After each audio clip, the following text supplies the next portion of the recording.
সকালবেলা ঘুমিয়ে আছি, তখনই ভাবি এসে ডাকাডাকি শুরু করলো। ভাবি, যাও তো, আরেকটু ঘুমিয়ে নেই, এরপর না হয় উঠছি।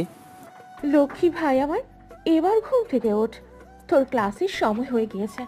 প্রতিদিন এভাবে লেট করলে কবে যে তোকে ভার্সিটি থেকে ঘাড় ধাক্কা দিয়ে বের করে দেবে সেটাই আমি ভাবছি। আরে ভাবি, তোমার এসব নিয়ে চিন্তা করা লাগবে না তো। এমন কোনো মায়ের পেটে জন্ম নেয়নি যে আমাকে ভার্সিটি থেকে বের করে দিবে। আমি তার 14 গোষ্ঠী উদ্ধার করে ফেলবো। হয়েছে হয়েছে, আর ভাবনাও রাখবে না। আমি জানি তুমি অনেক বীর পুরুষ এখন।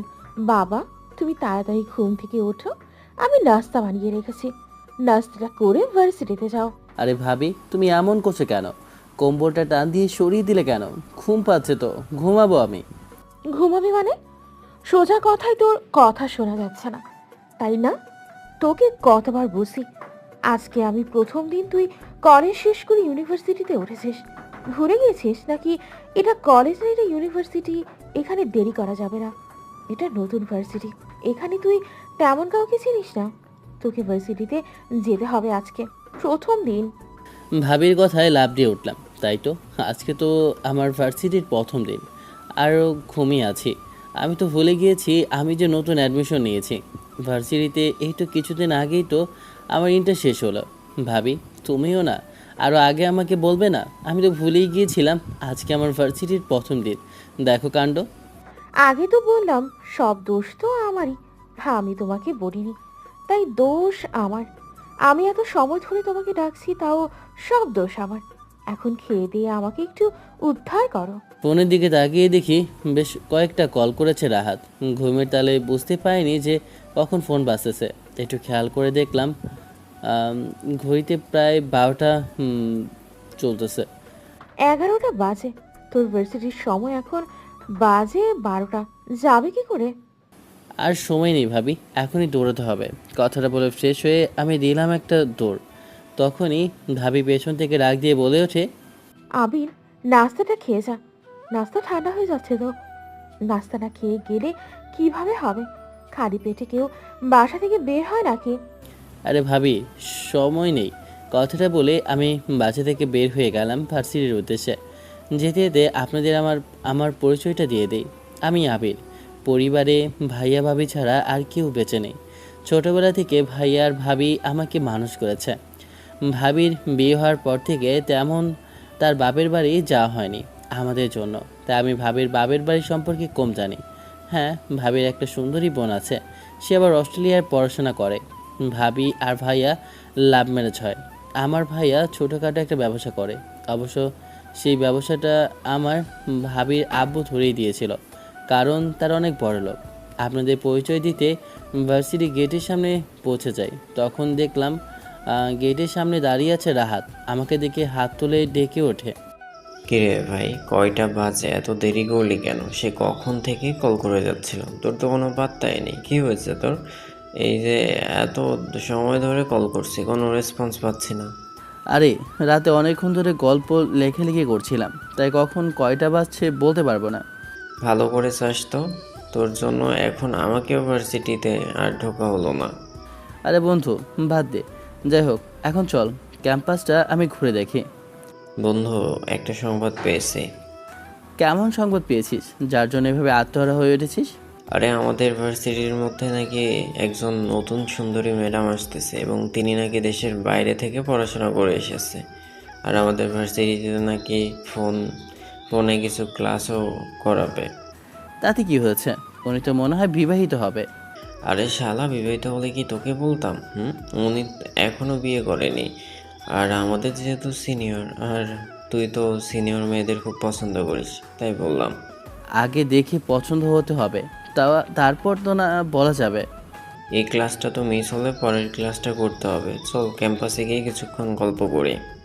আমি আর রাহাত আমরা দুজন গল্প করছিলাম আর ক্যাম্পাসটা ঘুরে ঘুরে দেখছিলাম।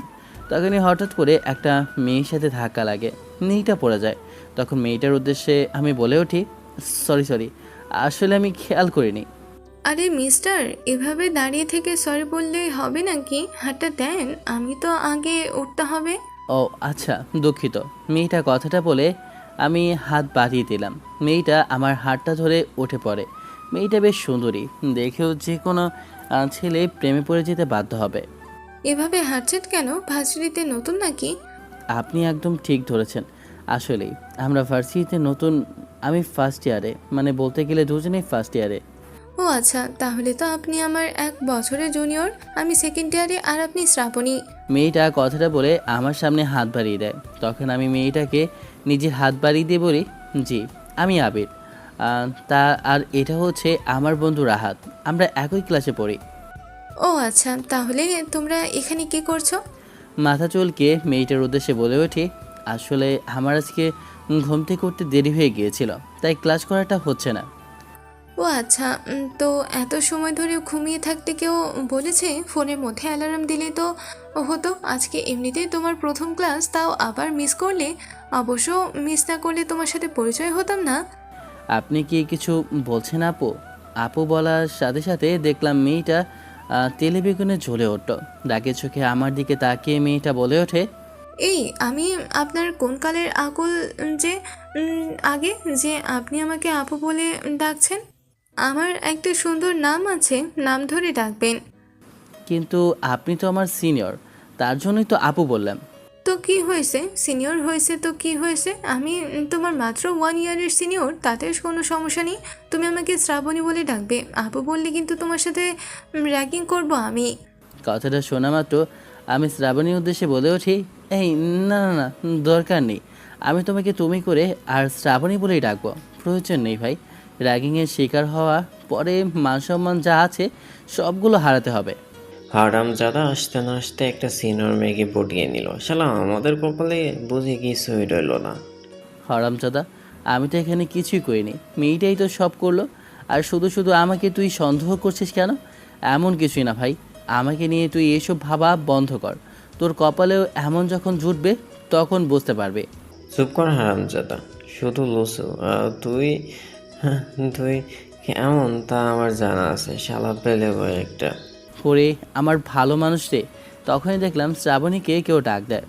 ইস, ছেলেটা কত কিউট। ওকে প্রথম দেখায় কেমন জানি না ভালো লেগে গেল। তখনই আমার বান্ধবী ফারজানা দেখলাম ওখানে দাঁড়িয়ে আছে, আমাকে দেখে ডাক দেয়। তখন আমি ওদেরকে নিয়ে গেলাম। তখন ফারজানা বলে ওঠে, কি রে শ্রাবণী, 2 মালটাকে কোথায় পেয়েছিস? র্যাগিং দিব নাকি? ওরা তো মনে হয় জুনিয়র। ইস, সামনের মেয়েটা কত কিউট, দেখেই তো ভালো লাগলো। আমারও তো সিনিয়র মেয়ে, এখন দেখে প্রেমে পড়ে গেলাম। সিনিয়র মেয়ে এত কিউট হয় কেন? মেয়েটার কথা শুনে এমনি তো ভয় পেয়ে গেলাম। তখনই দেখলাম শ্রাবণী বলে ওঠে, এই না না, এটা আমার বন্ধু আবির। আর এটা ওর বন্ধু। ওর হাতটা তোর সাথে পরিচয় করে দেওয়ার জন্য নিয়ে আসলাম। আর তুই উল্টোপাল্টা কিছু বলছিস, ওদের র্যাগিং দেবে মানে না হলে কিন্তু তোর অবস্থা খারাপ হয়ে যাবে। শ্রাবণীর কানে এসে বললাম, দোস্ত ছেলেটা কিন্তু অনেক কিউট আছে। আর ওর বন্ধু জুনিয়রটা দেখ, ওই ছেলেটাও কিন্তু আছে, কিন্তু ছেলেটা মনে হয় একটু বোকা। পছন্দ হলে নিয়ে নে তুই। আমি বেশ অবাক হচ্ছি, তুই কোনো একটা ছেলেকে বন্ধু বানিয়েছিস? কখনো দেখিনি কোনো ছেলের সাথে কথা বলতে। এত ছেলে প্রপোজ করেছে কিন্তু কোনো ছেলেকে পাত্তা দিলি না।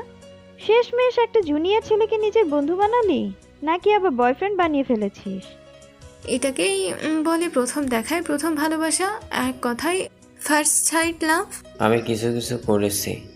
তখনই আমার এমন অবস্থা দেখে আমার বন্ধু রোমিও আবির আমার উদ্দেশ্যে বললেন, এই হারামজাদা, এভাবে দাঁড়িয়ে আছিস কেন? তোর না খুব শখ একটা বান্ধবী বানানোর? সিনিয়র তাহলে যা, পরিচয় হচ্ছিস না কেন বল? দে একটু নিজে হাত বাড়িয়ে দে। হাই আপু, আমি রাহাত। কথাটা বলেই মেয়েটার সামনে হাত বাড়িয়ে দিলাম। তখনই মেয়েটার রাগী চোখে আমার দিকে তাকিয়ে একটা ধমক দিয়ে বলে ওঠে, সাহস বেড়ে গিয়েছে না? আমি কি বলেছি তোমার সাথে হাত মেলাবো?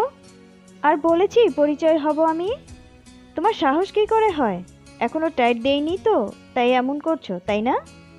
মনে মনে অনেকগুলো গালি দিতে লাগলাম আবিরকে। শালা ওর জন্যই তো আমি হাতটা বাড়ালাম।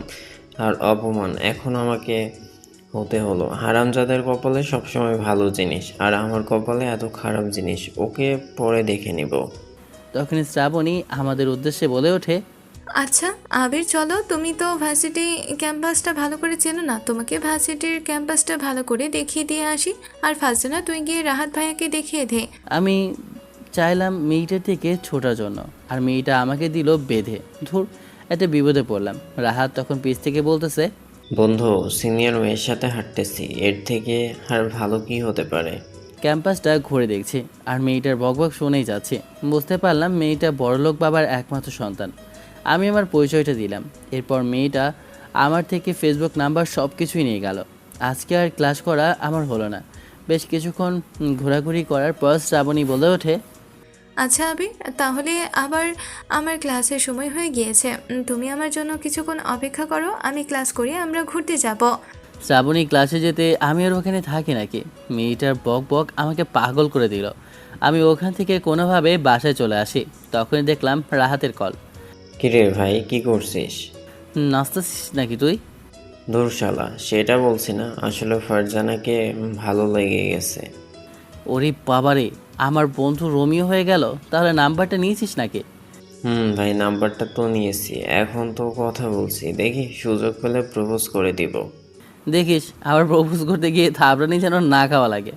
কিরে ভাই, নতুন প্রেমে পড়লাম, তুই কি বদদোয়া দিচ্ছিস নাকি উৎসাহ দিচ্ছিস? কিছুই তো বুঝতে পারছি না।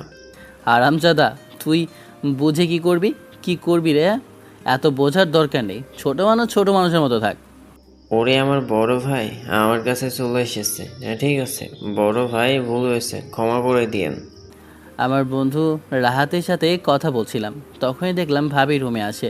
এসে আমার উদ্দেশ্যে বলে ওঠে, কি রে আবি, চলে এসেছিস? আজকে ক্লাসটা কেমন হলো? ভাবিকে বলা যাবে না আজকে ক্লাস করা হয়নি, না হলে বকা দেবে। তাই ভাবির উদ্দেশ্যে বলে উঠি, ভাবি ক্লাসটা বেশ ভালোই ছিল।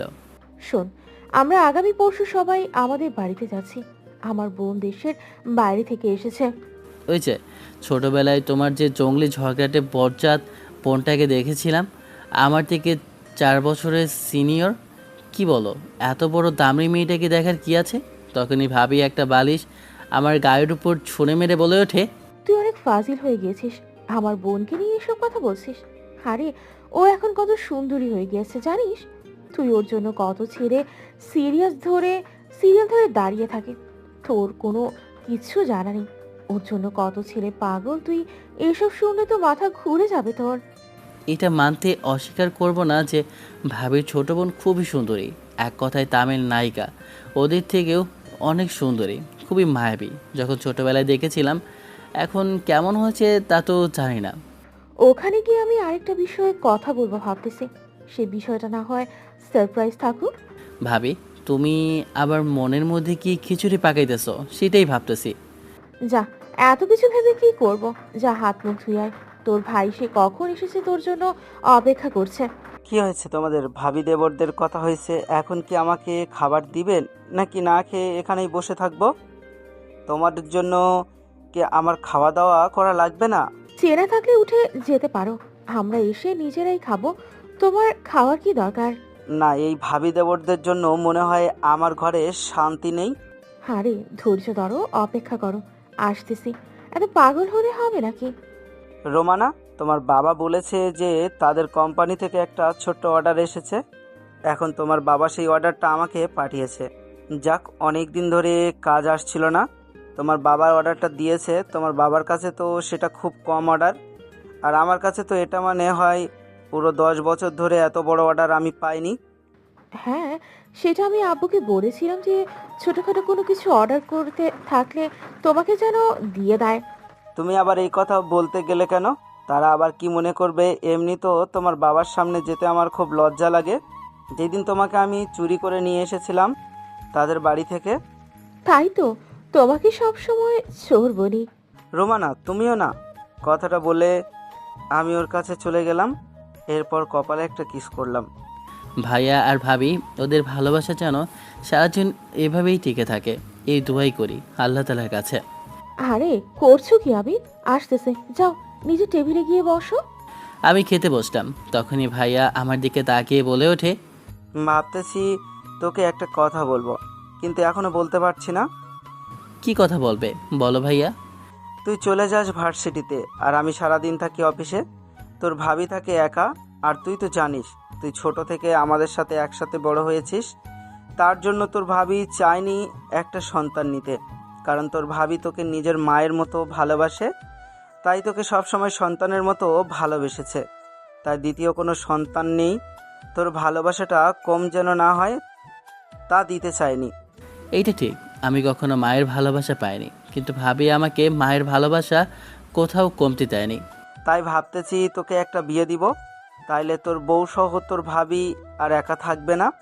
আমি কিছু বললাম না, কারণ আমার তো তেমন পছন্দের কেউ নেই। তাই আমি ভাইয়াকে বললাম, তোমাদের যা ইচ্ছা যা ভালো লাগে করতে পারো, আমার এখানে কিছু বলার নেই। তাহলে রোমানা কি বলো, একটা বাচ্চা নিয়ে নিলে ভালো হয় না? কি হলো?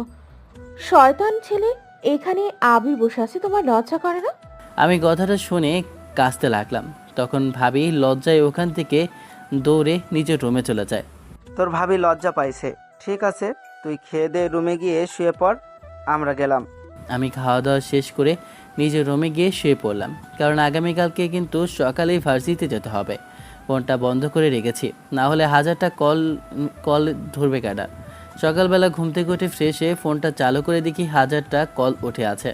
নাম্বারগুলো অচেনা, একটা নাম্বারও জানি না কোথা থেকে কল করেছে যে বুঝতে পারছি না। আমি তাড়াতাড়ি করে রেডি হয়ে তখনই আবার ফোনটা বেঁচে ওঠে। ফোন স্ক্রিনে তাকিয়ে দেখি এবার কল বাজছে রাহাতের। ফোনটা রিসিভ করলাম। ফোনটা রিসিভ করতেই রাহাত তখনই রাগে সুরে আমার উদ্দেশ্যে বলে ওঠে, কিরে ভাই, তুই কি এখনো ঘুমিয়ে আছিস নাকি আর ঘুম থেকে উঠবি না? ভার্সিটিতে যাওয়া লাগবে না?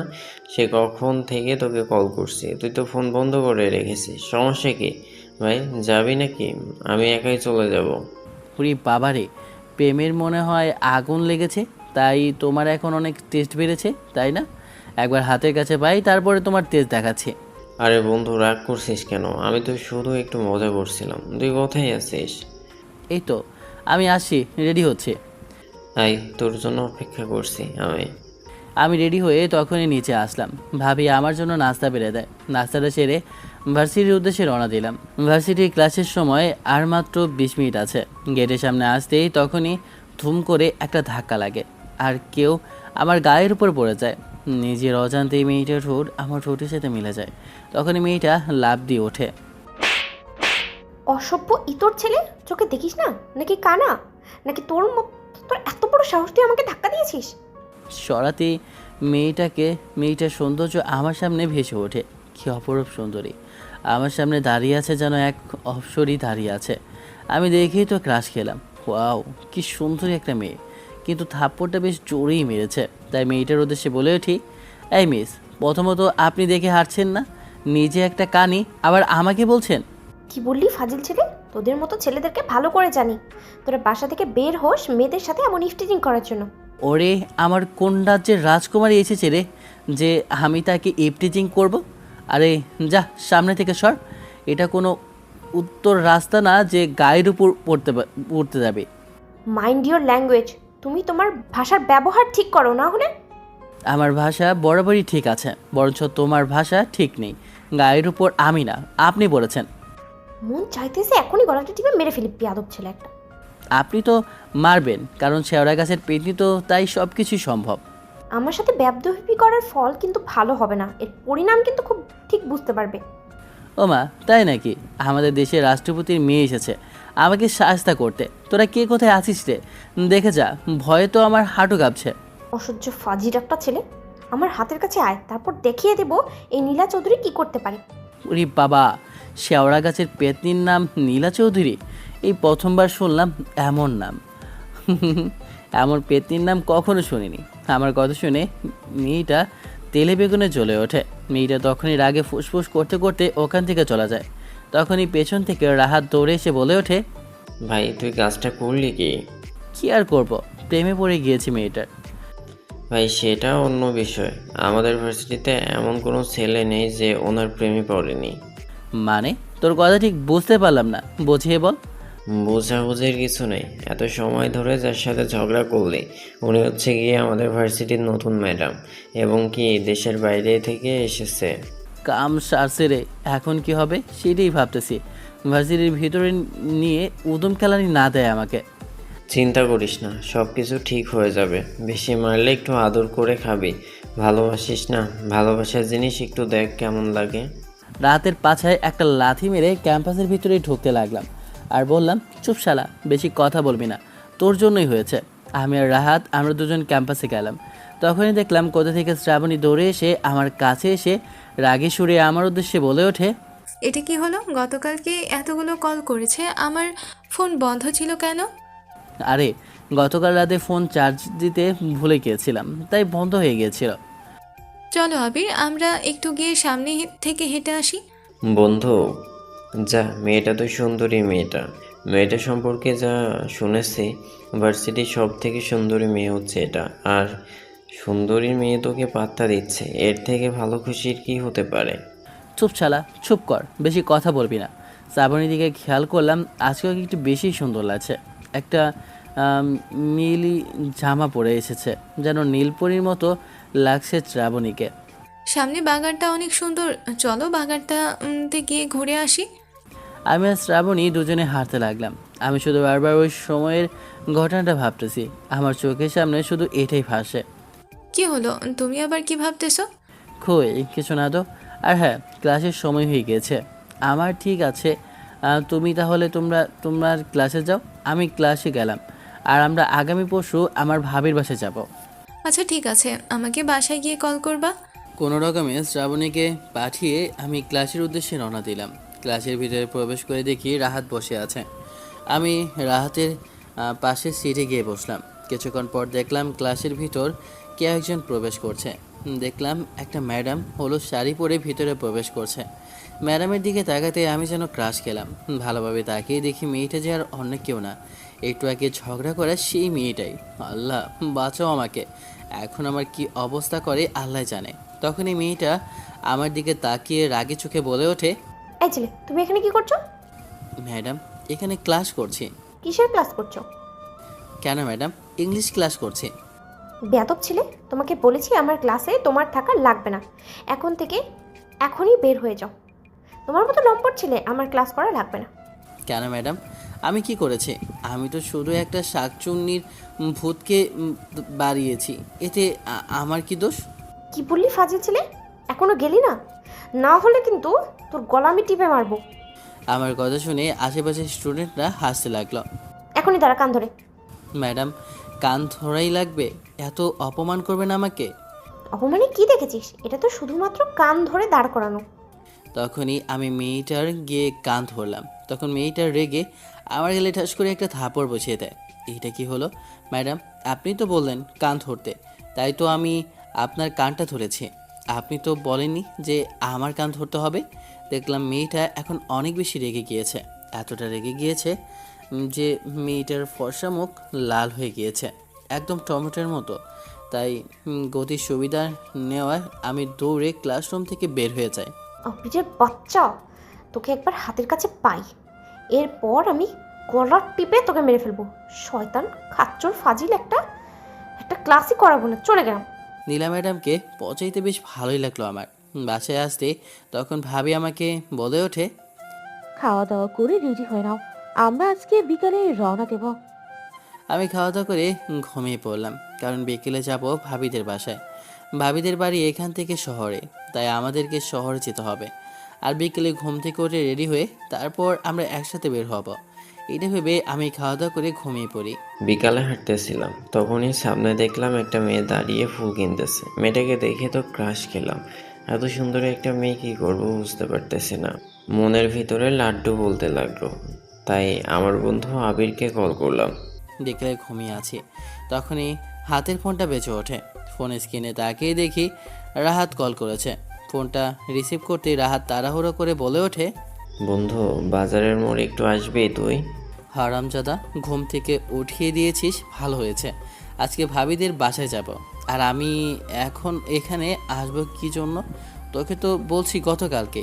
আসলে বন্ধু, আমি একটা মেয়েকে দেখে ভালোবেসে ফেলেছি। প্রথম দেখায় ভালো লেগেছে, কিন্তু সাহস পাচ্ছি না সামনে যাওয়ার। মেয়েটা ফুলের দোকানে আছে, আমার তো কোনো এক্সপিরিয়েন্স নেই, তাই তোকে কল করলাম। দেখ, আমার কথা হচ্ছে যদি ভালো লাগে তাহলে একদম সরাসরি যা, সরাসরি গিয়ে বলে দে।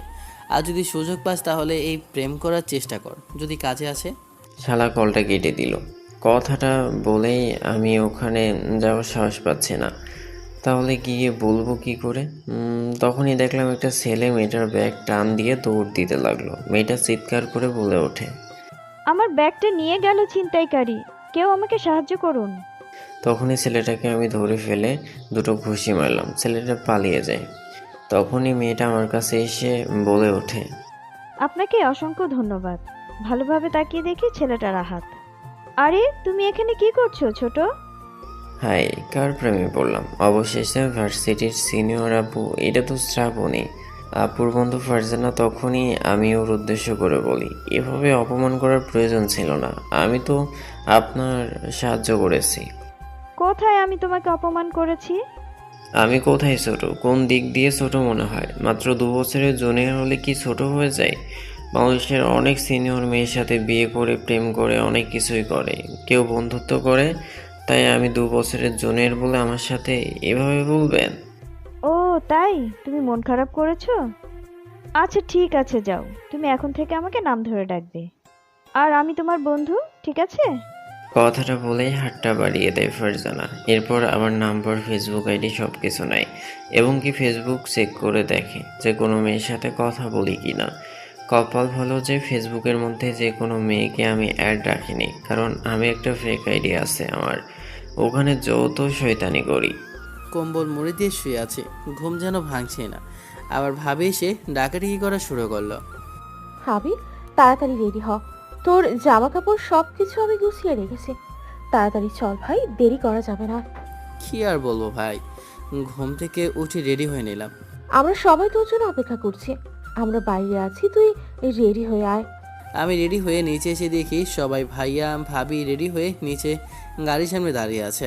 আমি ওদের কাছে লাগেজ দেখে বলে উঠি, ভাই ভাবি এত জামা কাপড় নিচ্ছ কেন? আমরা মনে হয় 2-4 মাস ওখানে থাকবো, এত জামা কাপড় নেওয়ার কি আছে? আমাদেরকে সন্ধ্যার আগে যেতে হবে। যত তাড়াতাড়ি সম্ভব গাড়িতে ওঠ। জামা কাপড় নেওয়ার অনেক কারণ আছে, ওখানে গেলে সবকিছু খুলে বলবো। এখন চল। কথা বলিস না, কথা বললে সময় নষ্ট হবে। তোর বন্ধু আমাদের সাথে যাবে, আসবে কিছুক্ষণ পর। রাত তো। ভাইয়ের কথা শুনে অবাক হলাম। রাহাত আমাদের সাথে যাবে কিছুই বুঝতেছি না। কিছুক্ষণ পর দেখি রাহাত রেডি হয়ে আমাদের কাছে চলে আসলো। তখন ভাইয়া বলে ওঠে, রাহাত, তুমি আর তোমার বন্ধু দুইজন পিছনে বসো, আর এগুলো সবগুলো ভিতরে ঢুকিয়ে নাও। কিরে রাহাত, কিছুই তো বুঝলাম না, তুই হঠাৎ করে আমাদের সাথে ভাবিদের বাসায় যাচ্ছিস, কিছুই তো বুঝতে পারছি না। আমিও তো জানি না কিছু, আমাকে তোর ভাইয়া কল করে বললো রেডি হয়ে তাদের সাথে যাওয়ার জন্য, তাই আমি চলে আসলাম। বুঝতেছি না তো, ভাইয়া আর ভাবি দুজন কি খিচুড়ি পাকাইতেছে আল্লাহ জানে। আমরা সবাই রওনা দিলাম ভাবিদের বাসায় যাওয়ার উদ্দেশ্যে। প্রায় কিছুক্ষণ পর আমরা ভাবিদের বাসার সামনে এসে থামলাম।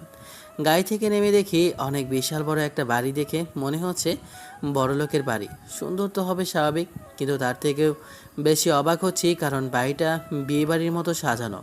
এভাবে সাজানো কেন বুঝতে পারতেছি না। ভাবি তো বললো না যে এটা বিয়ে বাড়ি বা বিয়ে হচ্ছে, ভাবি কিছুই বললো না। কিন্তু বিয়েটা কার? তখনই আমি ভাবিকে জিজ্ঞেস করলাম, ভাবি এই বাড়িটা তোমাদের তাই না? হ্যাঁ, এটা আমাদের বাড়ি। বাবা কিছুদিন আগে বাড়িটা আবার নতুন করে করেছে, এবং সুন্দর করেই করেছে। আমি যখন ছোট ছিলাম তখন বাড়িটা একটু ছোট ছিল, তখন বাবা ডুপ্লেক্স করে আবার নতুন করে করেছে। সব কিছুই বুঝলাম, কিন্তু বাড়িটা মনে হচ্ছে বিয়ে বাড়ির মতো সাজাচ্ছে, কিন্তু কেন এভাবে সাজানো হয়েছে বুঝলাম না। তুমি তো কিছুই বলে না। কারণ এটা বিয়ে বাড়ি, তার জন্য বিয়ের মতো সাজানো হয়েছে। স্বাভাবিক, দেখে বুঝতে পারছিস না? দেখে তো বোঝা যাচ্ছে এটা বিয়ে বাড়ি, কিন্তু বিয়েটা কার সেটাই তো বুঝতে পারছি না। কারণ তোমরা পরিবারে মাত্র 2টা সন্তান, তুমি আর তোমার বোন, তাছাড়া তো তোমাদের ফ্যামিলিতে আর কেউ নেই। তাহলে বিয়েটা কি? তুই ঠিক ধরেছিস, আজকে আমার বোনেরই বিয়ে, কিন্তু তুই যাওয়া ছাড়া হবে না কিছুই। ভাবির কথা তো কিছুই বুঝলাম না। ভাবিকে জিজ্ঞেস করলাম, কিছুই তো তোমার কথা বুঝতেছি না ভাবি। তোর এসব বুঝে লাভ নেই, চল ভেতরে চল, বেশি কথা বলিস না। মনটা খারাপ হয়ে গেল। ভাবছিলাম যে ভাবির সুন্দরী বোনটাকে দেখবো কেমন। অবশ্যই মন তো একজনের দিয়েই ফেলেছি, তা হচ্ছে ভার্সিটির সিনিয়র ম্যাডামকে দেখে তো ক্রাশ খেলাম। ওনাকে দেখার পর মনের ভিতর কেমন জানি না একটা প্রশান্তির বাতাস বয়ে যাচ্ছে। কি মা, এসেছিস? কথাটা বলে আমার হারানো ধনমানিকটাকে জড়িয়ে ধরে কান্না করতে লাগলাম। আব্বুকে দেখছি আজ প্রায় 15 বছর হয়েছে। 15 বছর পর আব্বুর বুকে মাথা রেখে কান্না করে কেমন জানি না প্রশান্তি লাগছে বলে বোঝাতে পারবো না। তুই আমাকে কথা যা বলেছিস আমি তোর কথা রেখেছি।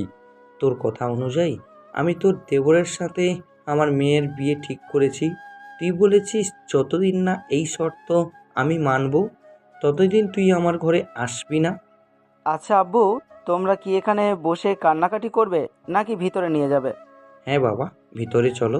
কিরে বন্ধু, তোর দেখি ভাবির বাপের বাড়ি অনেক বড়, আর এক কথায় বলতে গেলে কোটিপতির পরিবার একমাত্র মেয়ে তোর ভাবি।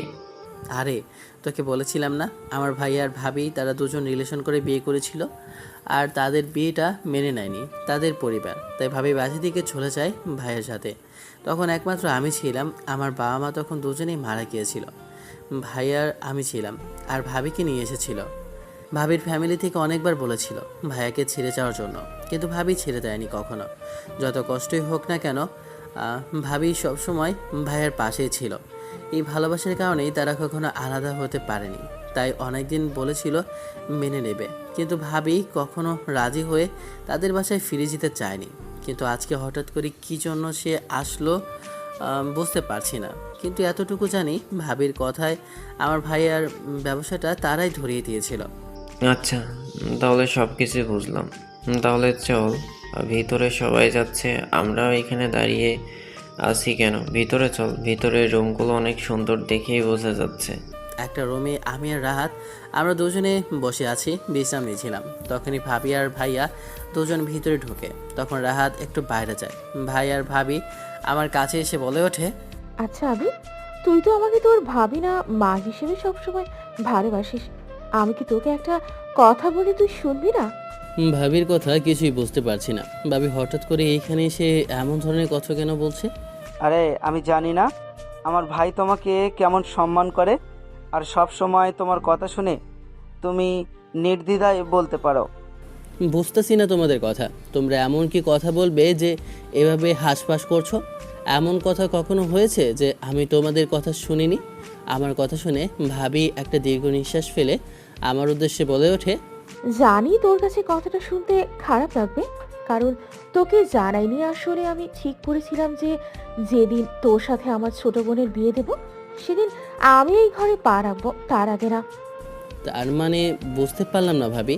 তার মানে হচ্ছে গিয়ে আমার বোন অস্ট্রেলিয়া থেকে পড়াশোনা শেষ করে এসেছে, আর বাবার সাথে আমার সেই কথা হয়েছে যে যেদিন তোর সাথে আমার বোনের বিয়ে হবে সেদিনই আমি মেনে নেব সব কিছু, আর বাসায় ফিরে আসবো। আজকে সেই দিন, তুই কি আমার কথা রাখবি না আবির? ভাবির মুখে এমন কথা শুনে আমার যেন পায়ের নিচ থেকে মাটি সরে যেতে লাগলো। কারণ আমি কখনো ভাবতেও পারিনি এমন একটা কিছু হতে পারে। আর আমি একজনকে ভালোবেসে ফেলেছি, আর আমি কখনো ভাবির কথারও অমান্য করতে পারি না। তারা আমাকে মানুষ করেছে। কি হয়েছে, চুপ করে রয়েছিস কেন? আজকে তোর অনুষ্ঠান, আর এত কিছু শুধু তোর জন্যই করেছি আমি। তোকে বলেছিলাম যে তোকে সারপ্রাইজ দেব, বিয়ের কথা তোকে জানিয়েছি। আমি শুধু তোর ভালো চাই, তার জন্য আমি এই প্রস্তাবটা রেখেছি। এত বড় সিদ্ধান্ত তার জন্য রেখেছি। আমার বাবার এই সম্পত্তির মালিক আমার ছোট বোন। আমার সাথে ঝগড়া হওয়ার পরে আমার বাবা এতটাই মন খারাপ করে যে সবকিছুর মালিক আমার বোনকে করে দেয়। আমি চাই না আমার সন্তান সমতুল্য দেবতা যেন কষ্টেই থাকুক। তাই আমি আমার বোনটাকে আমার দেবর হাতে দিতে চাই। আমার বোন উচ্চশিক্ষিত, অনেক ভালো, ভদ্র। তুই অবশ্য তাকে দেখে পছন্দ করবে। ভাবি, এমন কোনো দিন হয়নি আমি তোমাদের কথা অমান্য করেছি। তোমাদের যা ভালো মনে হয় তোমরা তাই করো, তোমাদের মতে আমি একমত। তার মানে হচ্ছে গিয়ে আমার বন্ধু শেষমেশ সিনিয়র মেয়ের সাথেই বিয়ে ঠিক হয়ে গেল। আল্লাহ, এটা হচ্ছে তাহলে কারণ আমার কাছে শেরওয়ানি আর পাঞ্জাবি দিয়ে গেল তোর ভাই এর জন্যই। ভাইয়া আর ভাবি দুজনে কথা বলতে বলতে বের হয়ে গেল।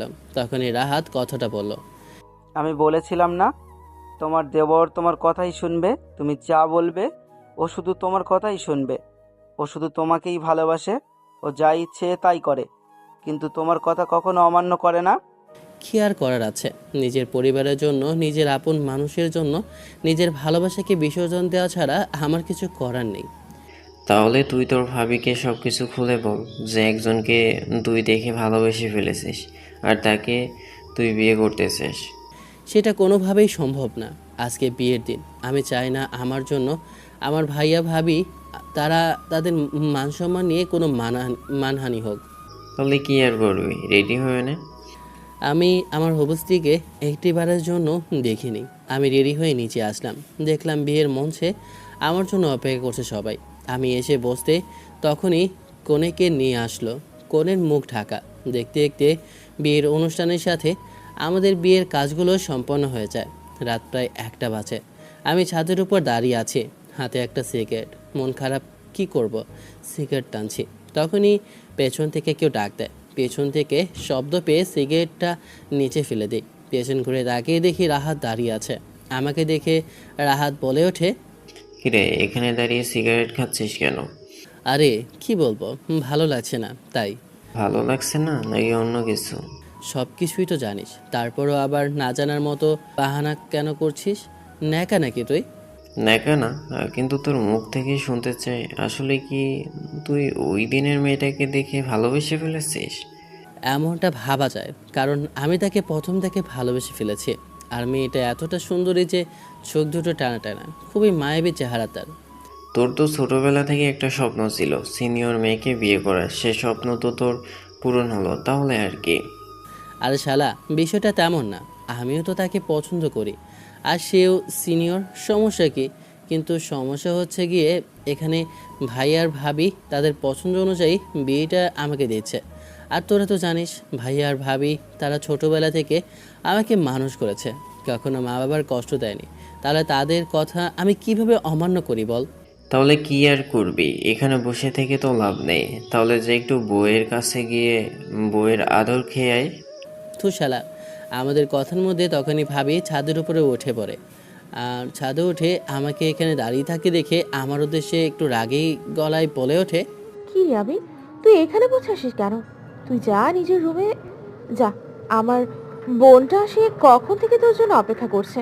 ও তোর সাথে মনে হয় না এখনো পর্যন্ত কথা বলেছে। তুই একটু যা, ওর সাথে কথা বল। এখানে বসে থেকে লাভ কি বল? আর ভাবি, আমি তো ওকে কথা বলার জন্য বলছি। হারামজাদা পোল্টি মারে কিভাবে?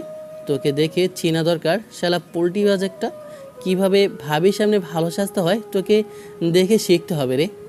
যা বন্ধু, দাঁড়িয়ে না থেকে বাসে করে যা, নিজের বউ বসে আছে, এখানে বসে থেকে লাভ কি বল? ভাবি কথাটা বলে নিচে চলে যায়। তাই কি আর করব, আমি গুটি গুটি পায়ে নিচে গেলাম। নিচে গিয়ে ভাবির বোনের রুমের সামনে দাঁড়িয়ে আছি। দরজা খুলে ভিতরে ঢুকতে কেমন জানি না ভয় লাগছে। এরপরেও কি করব, তাই সব কিছু ভয় দূরে ফেলে দিয়ে দরজাটা খুলে ভিতরে প্রবেশ করলাম। ভিতরে প্রবেশ করতেই দেখলাম বেনারসি সাজে একটা মেয়ে খাটের উপর বসে আছে। আমাকে ভিতরে প্রবেশ করতে দেখে তখনই মেয়েটা ঘোমটা ওঠালো। ঘোমটা উঠিয়ে আমাকে দেখা মাত্রই, তুই তুই এখানে কি করছিস? তোর সাহস কি করে হয় আমার রুমে আসার? আর তোকে এখানে ঢুকতে কে দিয়েছে? আর আমার আমার বিয়েতে তুই এখানে কি করে আসলি? আমার তো পায়ের নিচ থেকে মাটি সরে যেতে লাগলো যে আমার সামনে দাঁড়িয়ে আছে মেয়েটা যে অন্য আর কেউ না, আমার ভার্সিটির ম্যাডাম, যার সাথে আমার একদম বেয়াদবি আর মারামারি ঝগড়া সব কিছুই হয়ে গেছে। এক কথায় বলতে গেলে যাকে প্রথম থেকে ভালোবেসেছি, আর সে আমার বসে আছে খাটের ওপর। কিরে, কথা বলছিস না কেন? শার্টের কলার ধরে ছেলেটার উদ্দেশ্যে আমি কথাটা বলে উঠলাম। তখনই ছেলেটা কান্নার মুখে আমার উদ্দেশ্যে বলে ওঠে, হ্যাঁ, আপনি আমাকে এভাবে মারছেন কেন? তার জন্যই বলেছি আমি ভাবির বোনকে বিয়ে করব না। আপনি একদম বজ্জাত একটা মেয়ে, গন্ডি একটা মেয়ে। আমার আর বুঝতে বাকি রইল না যে আমার সাথে বিয়ে হয় সেই ছেলেটা যে আপুর দেবর, আর সেই ছেলেটা এটাই। ছেলেটা এভাবে কান্না করবে কখনো ভাবতেও পারিনি। এখন যদি কেউ আসে তাহলে কি ভাববে? তখনই ছেলেটার গলা টিপে ধরে বলে উঠি, এই চুপ করবি নাকি এখনই গলা টিপে তোকে মেরে ফেলবো? আমি কি করেছি? আপনিই তো আমাকে মারছেন শুধু শুধু, আমি তো কিছু করিনি। আমি জানি না তুই কেন, আর হ্যাঁ, তোর সাথে যেহেতু আমার বিয়ে হয়েছে তাই তাই কখনো আমার কাছে এসে স্বামীর অধিকার চাইতে আসবি না, নাহলে কিন্তু তোকে আমি মেরে পুঁতে ফেলবো একদম। আমি তো মনে মনে অনেক খুশি, কারণ যাকে ভালোবেসেছি তাকে নিজের বউ হিসেবে পেয়েছি। এর থেকে খুশির আর কি হতে পারে? যেভাবে হোক বউকে মানিয়ে নিব। তখন আমি নীলার কথার উত্তরে বলে উঠি, সমস্যা নেই, আমারও তো প্রয়োজন নেই। এই আবির কখনো ছাত্রনীদের উপরে নজর দেয় না। আমিও তো বিয়েটা করতে চাইনি, জোর করেই তো আমাকে বিয়েটা করিয়েছে। কি বললি তুই? এই নীলা কি তুই তুই শাকচুন্নি বলি? তুই জানিস কত ছেলে আমার পিছনে লাইন ধরে বসে আছে শুধু একটা বার আমার সাথে কথা বলার জন্য, আর তুই আমাকে অপমান করছিস? ও মা, আমি আপনাকে অপমান করব? এত বড় সাহস আমার মধ্যে আছে নাকি? আর একটি বার আমার মাথা গরম করবি তাহলে কিন্তু তোকে থাপড়িয়ে সবগুলো দাঁত ফেলে দেবো। তুই একটা বেয়াদব, তোকে আমি চিনি না, কি ভেবেছিস? দেখুন বেহান সাহেব, আগেও বলেছি, একটু আগেও যা হয়েছে তার জন্য আমি কোনো দায়ী না। মানে বুঝলাম না, একটু আগেই না হয়েছে তার জন্য তুই দায়ী না মানে? না মানে ওই যে আপনার ফসল নাবিটার সাথে একটু তিলটা দেখা যাচ্ছিল, তাই বললাম আর কি। লজ্জায় আমি মাথা নিচু করে রইলাম আর মুখটা লাল হয়ে গেল। তখনই দেখার পর আমাকে নীলা বলল, বদমাইশ, লজ্জা নেই একটু? আমি আগেই বলেছিলাম যে তুই ছেলেটা ভালো না, শুধু খারাপ কাজের দিকেই তোর মন। আজব, ওই সময় ধাক্কা লেগেছে নিজের অজান্তে। তারপর হচ্ছে গিয়ে আমি তো ইচ্ছে করে এগুলো করিনি, কি করব, হয়ে গিয়েছে। এখানে দোষ কি আমার বলেন? তুমি তো কোনো দোষ করোই নি, তুমি তো একটা কচি খোকা, তুমি কি দোষ করতে পারো? বেয়াদব ছেলে একটা, বাদর ছেলে। আমি বলেছিলাম তোর কখনো সোজা হবে না তুই। নীলা ম্যাডামকে অনেকটা রাগিয়ে দিলাম। নীলা ম্যাডাম বলছি কেন, সে তো এখন আমার বউ, তা আবার বিয়ে করাবো। আমার সাথে তো আগে থেকে বিয়ে ঠিক করে রেখেছিল ভাবি, কিন্তু সেটা তো আমি জানতামই না, আর ভাবি কখনো বলেও নি। তখন দেখলাম নীলা রেগে আমার গায়ের ওপর একটা খেতার বালিশ ছুঁড়ে মেরে বলে ওঠে, এই নে, এগুলো নিয়ে নিচে ঘুমা। নিজের জামাইকে নাকি কেউ বিছানা ছেড়ে নিচে ঘুমাতে বলে, এই প্রথম শুনলাম। এখন কি আগের মতো থাপ্পড় দিতে হবে নাকি? এই না না না, গালে হাত দিয়ে আমি এগুলো নিয়ে বিছানা করে শুয়ে পড়লাম। আপু যেভাবে বলেছে ও যদি ওইভাবেই হয়, তাহলে কি গতকাল যা ঘটেছিল সবগুলো কি শুধুমাত্র ভুল বোঝাবুঝি? তারপরে ওকে আমার সোজা করতেই হবে, না হলে বাঁকা হয়ে যাবে। মনে মনে তো অনেক খুশি। যাই হোক না কেন, বউটা তো আমার নিজের পছন্দের, তাও আবার সিনিয়র। মনে মনে ভাবেকে অনেক দোয়া করতে লাগলাম। সন্ধ্যাবেলায় শুয়ে আছি, তখনই হাতের ফোনটা বেজে ওঠে। ফোনের স্ক্রিনে তাকিয়ে দেখি নাম্বারটা আননোন। কেমন আছো রাহাত? আপনি কে? আপনাকে তো ঠিক চিনতে পারলাম না। কেন, একদিনই কি মানুষ মানুষকে ভুলে যায় নাকি? আমি ঠিকই চিনতে পারলাম, তারপরও না চেনার ভান ধরলাম, কারণ আমার বন্ধু ভাবির কাছ থেকে তো আমার কিছু শেখার আছে। কারণ আমার বন্ধু তো লাভ করো না, আসলে আমি বেশি মেয়ে মানুষের সাথে কথা বলি না, তো তাই একটু চিন্তা কষ্ট হচ্ছে। নাইমার সাথে কথা কম বলাই ভালো, আর কথা বললে কিন্তু সমস্যা বেশি হবে তোমার। মানে বুঝলাম না, আপনি আপনার পরিচয়টা দিবেন? আমি ফারজানা, তুমি কি ভুলে গিয়েছো? সরি ফারজান আপু, আসলে নাম্বারটা তো আমার কাছে নেই, তাই আমি চিনতে পারিনি। তোমাকে একবার বলেছি না তুমি আমাকে আপু বলে ডাকবে না, না হলে কিন্তু খবর আছে। আচ্ছা ঠিক আছে, সরি আপু, বলে রাখবো না। তোমাকে আজ কদিন দেখছি না, কোথায় আছো? আসলে আমি আমার বন্ধু আবিরের সাথে ওর ভাবিদের বাসায় এসেছি। আমরা শিগগিরই আসবো, তখন তোমাদের সাথে কথা হবে। আমি আর ফারজানা বেশ অনেকক্ষণ দুজন কথা বললাম, এরপর ঘুমিয়ে গেলাম। সকালবেলা ঘুম থেকে উঠে দেখি নিচে শুয়ে আছে। আমি সূর্যের কিরণ ওর মুখে পড়তেই যেন সৌন্দর্যটা কেমন মায়াবী লাগছে। আসলে পুরুষদের যে সূর্যের আলোতে এত সুন্দর লাগবে কখনো ভাবতেও পারিনি। আবিরকে ঘুমন্ত অবস্থায় যেন একটা বাচ্চার মতো লাগছে, যেন একটা বাচ্চা শুয়ে আছে। আমি যেন এই দুনিয়া ছেলেটার প্রেমেই পড়ে যাচ্ছি। আমি যেন এক দৃষ্টিতে ওর দিকে তাকিয়ে রইলাম, কখন বুঝতেই পারলাম না। ঘুম ঘুম চোখে সামনে তাকিয়ে দেখি যে নীলা চুলগুলো খুলে কি জানি করছে। চুলের পানি মুখে পড়তে আমার ঘুমটা ভেঙে যায়। ওর সামনের দিকে তাকিয়ে দেখি ওর চুলগুলো অনেক বড়, পেছনে দেখতে অনেক সুন্দর লাগছে নীলাকে। আমি যেন এক দৃষ্টিতে তাকিয়ে রইলাম নীলার দিকে। নীলাকে যেন অপরূপ মায়াবী লাগছে। নীলা আমার দিকে ফিরে তাকাতে আমি চোখ বন্ধ করার অভিনয় করলাম। আমার সামনে ন্যাকামো করতে হবে না। কি ভেবেছো আমি গতকালের কথাগুলো সবগুলো ভুলে যাব? এখনই ঘুম থেকে উঠে এখনই আড়ে চোখে তাকানো বন্ধ করো। আমি এখনো ঘুমিয়ে আছিস? ওঠ ঘুম থেকে। সকালবেলা নাস্তা বানিয়ে দুইজনে সবাই বসে আছে, তোরা এখনো ঘুমিয়ে আছিস দুইজনে? আল্লাহ গো, আপু চলে এসেছে। এই তাড়াতাড়ি ওঠো। তুমি এখন যদি নিচে শুয়ে থাকো তাহলে আপু দেখতে পারলে অনেক কিছুই আমাকে বলবে, তাই খাটের উপরে ঘুমাও। আমি তো এমন ব্যবহারে হতবাক, একদৃষ্টিতে নিজের দিকে তাকিয়ে রইলাম। তখন নীলা আমার উদ্দেশ্যে এবার রাগে চোখে বলে ওঠে, মনে হচ্ছে তোমার কান যাচ্ছে না, তাই না? তোমাকে না বললাম যে এখান থেকে ওঠার জন্য। তাড়াতাড়ি উঠে খাটে যে এসো। এবার যেন নীলার এমন রাগী চোখ দেখে সত্যি ভয়ে আমি উঠে খাটের উপর বসে পড়লাম। তখন নীলা গিয়ে দরজাটা খুলে দেয়। এরপর আমার কাছে ভাবি এসে বলে ওঠে, কি আবির, মনে হয় আমরা শীঘ্রই খুশির খবর শুনতে পারবো। কি বলো, যত তাড়াতাড়ি সম্ভব আমাদেরকে খুশির খবর শোনাবে। ভাবির কথা শুনে আমি লজ্জায় মুখটা লুকিয়ে রাখলাম। তখন আমার অবস্থা দেখে ভাবি বলে ওঠে, বললাম না আমার বোন অনেক সুন্দরী। আমার বোনকে দেখে তুই অবশ্যই পছন্দ করবে। আমার বোন অনেক লক্ষ্মী আর গুণবতী।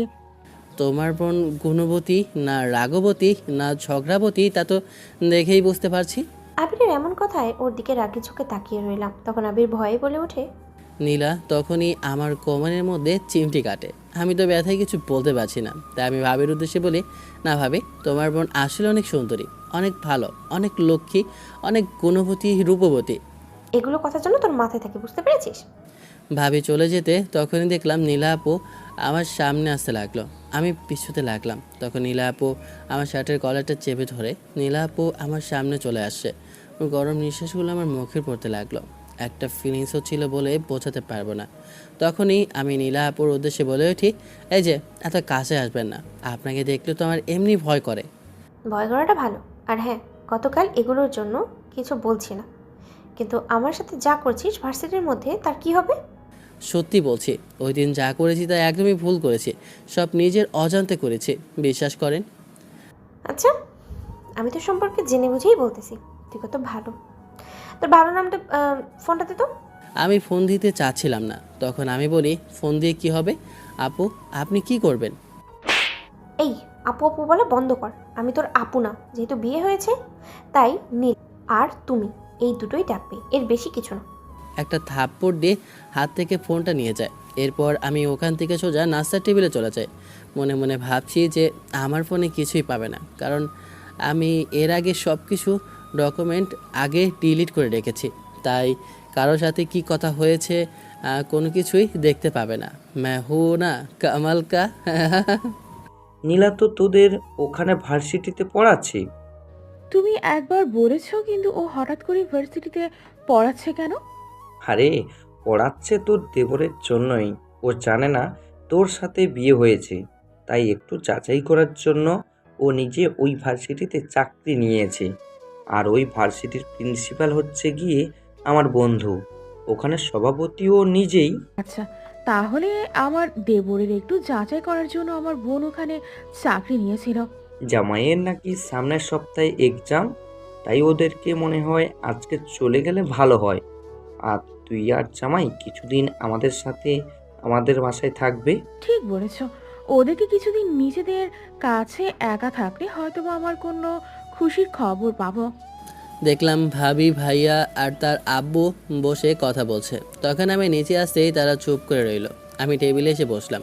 তখন নীলার বাবা বলে ওঠে, কি বাবা, কেমন আছো? তোমার পড়াশোনা কেমন যাচ্ছে? আমি কিছু বলতে যাব আঙ্কেলকে, তখনই নিচ থেকে নীলা এসে বলতে শুরু করে, ওর পড়াশোনা কোথা থেকে ভালো হবে? ও নিজেই তো এখন শুধু বান্দামি করে। ওকে টাইট করতে হবে, তাছাড়া পড়াশোনা কিছুতেই ভালো হবে না। তাই আমাকে আজকেই চলে যেতে হবে। আজকে চলে যাবে মানে বুঝলাম না। আব্বু, কারণ এক সপ্তাহ পরে আমি যে ভার্সিটিতে পড়াচ্ছি ওখানে ফাইনাল এক্সাম আছে, তাই আমাকে যেতেই হবে ওখানে। তাইলে আবির, তুই নীলাকে সাথে করে নিয়ে বাসায় চলে যাস। আমি আর তোর ভাবি আমরা কিছুদিন এখানেই থাকবো। মানে কি? কিছুই তো বুঝলাম না। ভাই আর ভাবি এই ডাইনির হাতে আমাকে তুলে দিয়ে একা চলে যেতে বলছে। এখানে এমনি আমাকে ধরে খেয়ে ফেলতে চাচ্ছে, আর বাসায় একা থাকলে কি করে আল্লাহ জানে। তোরা নতুন বিয়ে করেছিস, তোরা এখন কিছুদিন একা টাইম স্পেন্ড কর। ভাবি, তুমি জানো না তোমাদেরকে ছাড়া আমি একা থাকতে পারি না। তোমরা যদি এখানে থাকো তাহলে আমি বাসায় গিয়ে কি করব? আমার একা থাকতে ভালো লাগে না, আমার ভয় করে।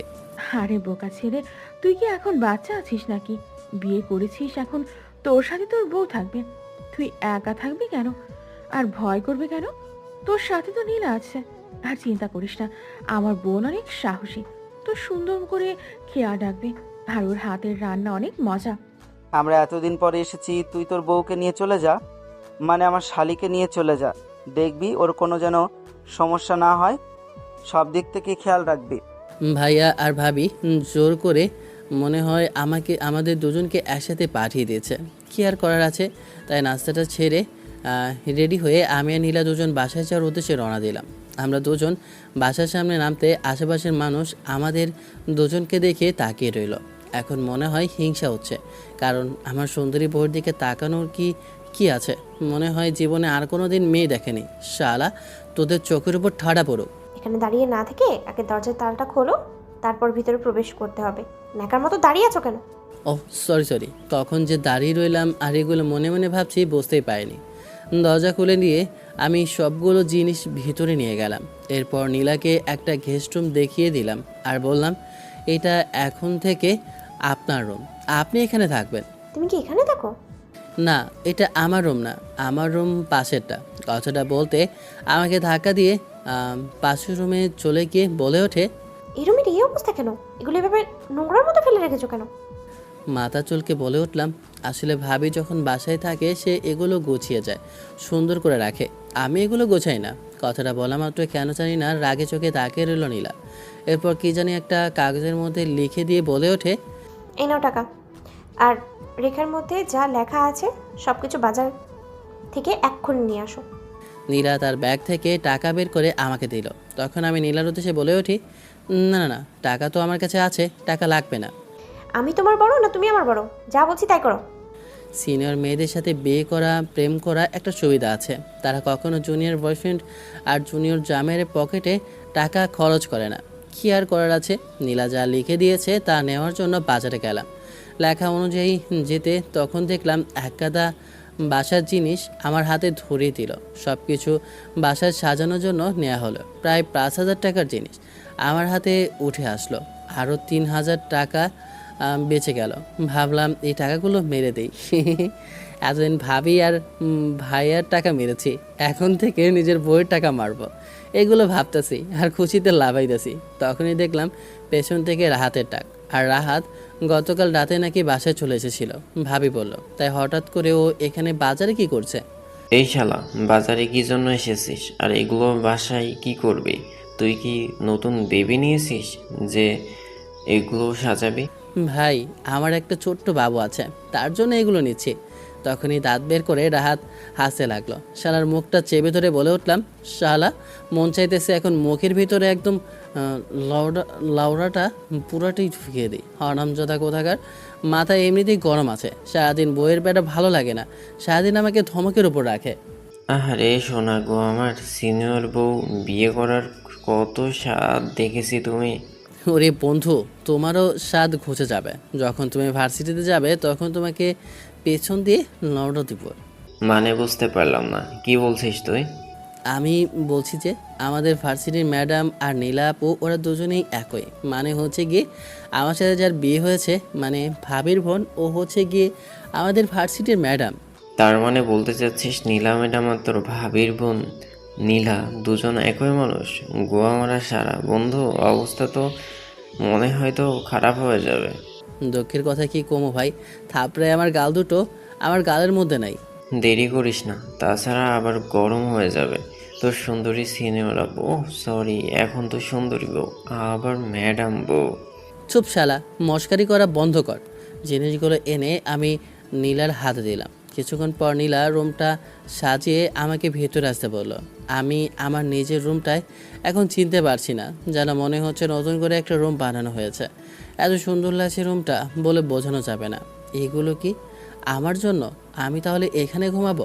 না মিস্টার, আপনি না এখানে, আমি ঘুমাবো আর তুমি নিচে ঘুমাবে। আমি নিচে ঘুমাতে পারি না। তাহলে সবাই ঘুমাবে। আমি তোমার সাথে ঘুমাবো, কারণ তুমি তো আমার বিয়ে করা বউ। তোকে একবার বলেছি না যে আমার সামনে স্ত্রীর অধিকার চাইতে আসবি না? আমি তোকে কখনো আমার স্বামী হিসেবে মেনে নেব না। কথাটা শোনা মাত্রই মন খারাপ হয়ে গেল। যা ভেবেছিলাম সব কিছু উল্টো হলো। ভাবলাম হয়তো বা মেনে নেবে, কিন্তু না, আমার সব কিছু শেষ। যা ভেবেছিলাম সব স্বপ্নই দেখি শেষ। মনটা ভীষণ খারাপ হয়ে গেল। এমন ব্যবহার কখন আমি আশা করিনি নীলার কাছ থেকে। দামি আমি মাথা নিচু করে ওর উদ্দেশ্যে বলে উঠি, ঠিক আছে, আপনি চিন্তা করবেন না, আমি কখনো আপনার কাছে এসে স্বামীর অধিকার চাইতে আসবো না। করবে না কেন? ও মেয়েদের সাথে কথা বলবে কেন? আমি দেখি না খুঁজে মেয়েদের সাথে কথা বলে বাসের মধ্যে, আর কোনোদিন মেয়েদের সাথে কথা বলুক, তারপর তখন না মেরে কিছু একটা রাখবো না আমি। সারাদিন আমি নীলার সাথে কোনো কথা বলিনি। সন্ধ্যাবেলা নীলা এসে বলে ওঠে, হয়তোবা থাপ্পড়টা আমি বেশি জোরেই দিয়ে দিয়েছি, সরি। আমি চুপ করে রইলাম, কিছুই বললাম না। তখন নীলা আবারও বলে ওঠে, তোমার জন্য খাবার বানিয়েছি, খেয়ে নাও। আমি কিছুই বললাম না, চুপ করে রইলাম। তখনই নীলা আবার বলে ওঠে, তুমি কি খেতে আসবে নাকি আমাকে তোমার কাছে আবার আসতে হবে? না না, আমি আসেছি। আসলে সিনিয়র মেয়েগুলো প্রচণ্ড পরিমাণে রাগে একটা মেয়ে হয়। ওরা সারাদিন অত্যাচার করে ছেলেদের ওপর। এই নীলা জানি তোমাকে কিভাবে টাইট করতে হবে। খাবার টেবিলে এসে দেখি আমার সব পছন্দের খাবার মুখে দিতে যেন অমৃত খাচ্ছি। এত সুস্বাদু খাবার মনে হয় জীবনে খাইনি। আমি পেট ভরে খেয়ে এসে শুয়ে পড়লাম। আমি রুমে ঘুমাইনি, গেস্ট রুমে ঘুমিয়ে আছি। মধ্যরাতে বুকের ওপর ভারী কিছু অনুভব করতে লাগলাম। গতকাল প্রচণ্ড পরিমাণ ঝড়ো বাতাস হয়েছে, তাই চোখটা খুলতে ইচ্ছে করছিল না। প্রিয় মানুষটার বুকে ঘুমানোর যে এতটা প্রশান্তি পাওয়া যায়, সেটা মনে হয় না পৃথিবীর অন্য কোথাও পাওয়া যায়। সকালবেলা ঘুম থেকে উঠে দেখি বুকের উপর ভারী কিছুর চাপ। তখনই দেখলাম আমার বুকের উপর শুয়ে আছে নীলা। নীলাকে যেন অপরূপ সুন্দর লাগছে। ওর দিকে তাকিয়ে রইলাম, কিন্তু বুঝতে পারলাম না ও কি করে ওই রুম থেকে এখানে এসে শুয়ে পড়লো।